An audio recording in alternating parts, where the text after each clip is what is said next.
London is really the greatest city on earth. You never run out of things to do here. It's magical. The first time I came to London, I came for 3 months and I ended up staying for 6 years. I loved it so much. It was great to work at Buckingham Palace, at the National Portrait Gallery, or the Royal Opera House in Covent Garden. I became known as a strange Quebecer who knew everything about this city, but especially about its royal family. A bit strange for some of my colleagues, really.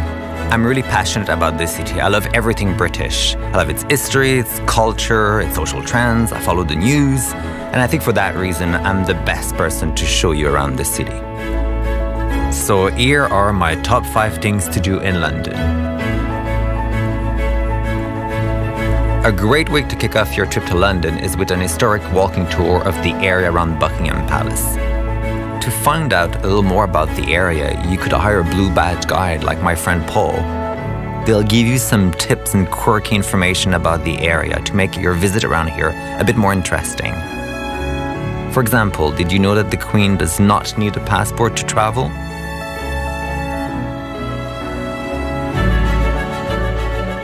The Barbican is one of London's most famous performing arts centres. It's located in the financial district.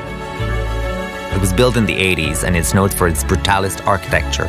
Right in the middle of ancient London, it stands out. Tea time here is different than any other places you can have tea in London. It's this jungle in the middle of the concrete. It's very pleasant. For me, there's nothing better to do on a Sunday morning than make my way to the Columbia Road Flower Market. It's a must if you're in London during a weekend. It's full of people, it's very busy, it's buzzing. You can hear the Cockney accent being spoken. There's lots of things to do here. It's a great place to come with friends, grab a pint, have a fish and chips. It's got a great vibe. Every time you come here, there's something different. Truefitt Hill is the oldest barbershop in the world. You may have heard of their more famous clients, Charles Dickens, Winston Churchill, and even John Wayne. If you're someone who likes to treat yourself to a little pampering while on vacation, this is the place to go.